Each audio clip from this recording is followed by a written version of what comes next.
Oh, yeah. Dr.Dollz down here on the floor again. I've got two of the bigger Telcos with me today, and I have to get on the floor. I can't get them in frame right.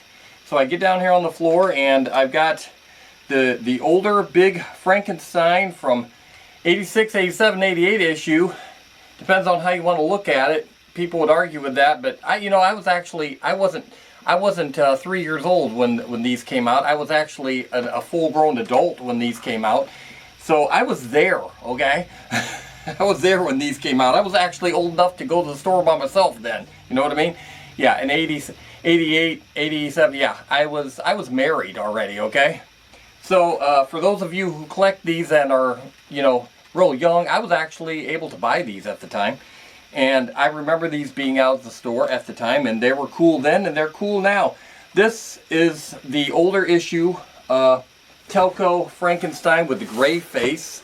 Here's the orange box that the older units come in, the big older units come in, and most of them ran around $60, $59.95. But you'll see price tags is up to $79.95 and stuff like that too. But of course, a lot of these go for a lot more. The Frankensteins are common, yes, because everybody bought those. It's the ones that everybody didn't automatically buy. The Frankenstein and the witches, those are the most common because everybody just naturally bought those. They didn't buy the odd ones. Like on the side of the box here, the ghost pumpkin head. That wouldn't be one you jump to right away. Or the Wolfman.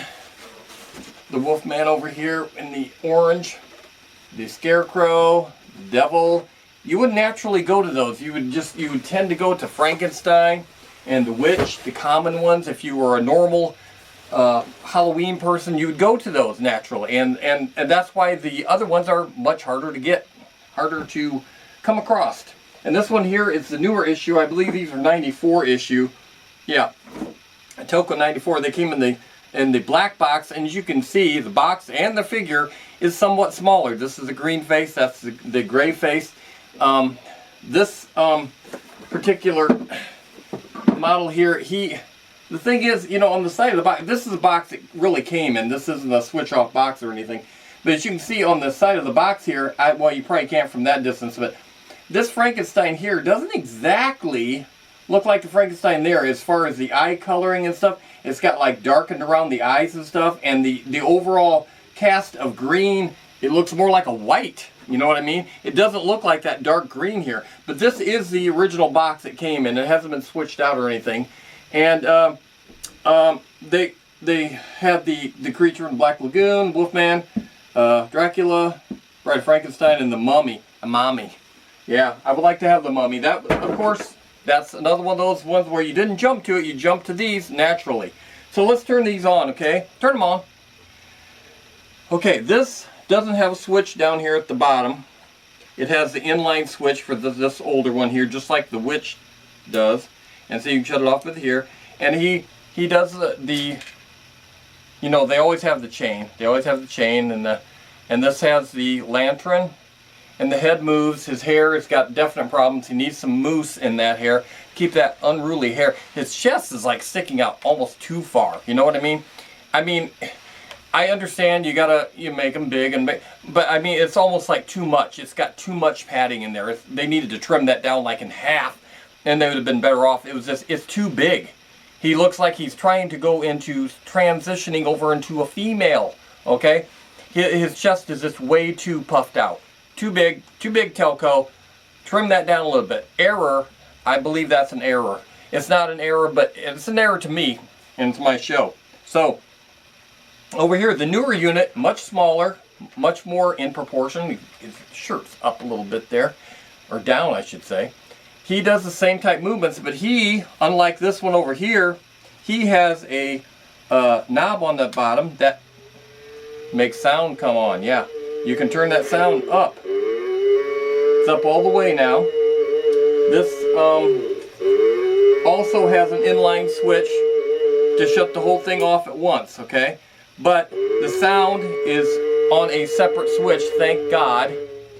And you can turn it down way lower. You can just shut it off like I prefer. okay?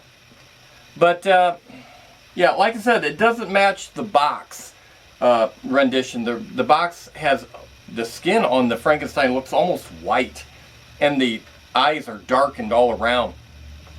So that's kind of odd, don't you think? I mean, the clothes is all normal and everything. They look the same, but, no, actually, they look browner. You know, it's just kind of weird. But like I said, these haven't been switched out. This is the original box it came in. It just doesn't quite match the exact coloration of that.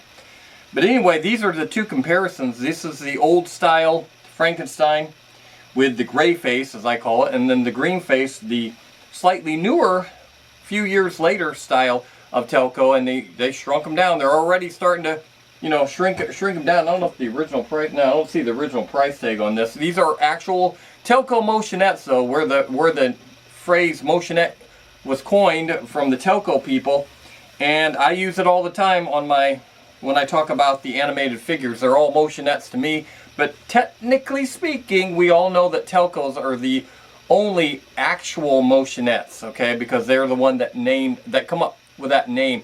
I wonder who got paid extra for that. I wonder if anybody did get paid extra to come up with that word motionette. You know, I don't know who come up with that. I would love to know who the actual guy was that, or girl, yes, it could be a girl, that came up with the word motionette. Okay, and I hope they did get paid a little extra, and I'm not talking about $50, okay? And they probably didn't, though. You know how corporate is these days. You know what I'm saying? But anyway, the top of the line stuff here, the Telco motionettes, the bigger, the ones that really got things motionette-wise, let's face it, guys, that really got the ball rolling here. Telco is the one that got it rolling. It really is. As far as getting into the mainstream, the popularity that motionettes have seen over the years, Telco is the one that really got it going. Is it my favorite? No, it is not my favorite. Like I've mentioned before, I like Witch Time. And you won't find too many people that'll say that, you know, but I have a tendency to like Witch Time because of their colorations and stuff and what they do. So I like Witch Time as far as motionettes go, but I know a lot of you are that I'm associated with. A lot of my friends are big time into Jimmy, and Jimmy does have the vast variety. They go all over the mat when it comes to motionette stylings, and they tend to be a little more humorous and stuff. But the Telco is the one that really got the ball rolling and probably got Jimmy's foot in the door, so to speak, by getting these guys out there, you know. So that's it for the Dr. Dollz show, the YouTube's number 1, number 2, and number 6 most unspooky spook show on YouTube. Okay, I'm trying for number 5 as well, but you know, anyway, yeah. So subscribe to my channel if you haven't done so. If you haven't done so, all you gotta do is click never come back again. Never ever come back again and see me ramble on and spit like I always do, because I talk too fast, so I'm trying to hurry. You know, because these videos run too long, and I always talk too long, and I always go off on a tangent. So if you will, subscribe to my channel if you haven't, and if you have, thanks for hanging around, and I hope you continue to hang around to see me talk about things in the future. I know it's not all motionettes, guys, for those of you who love the motionettes, but I have to kind of run the gamut on that, you know, and kind of do everything. You can tell which one's me, right? I'm the one moving in the center, okay? All right, for the Dr. Dollz show, I'll see you next time.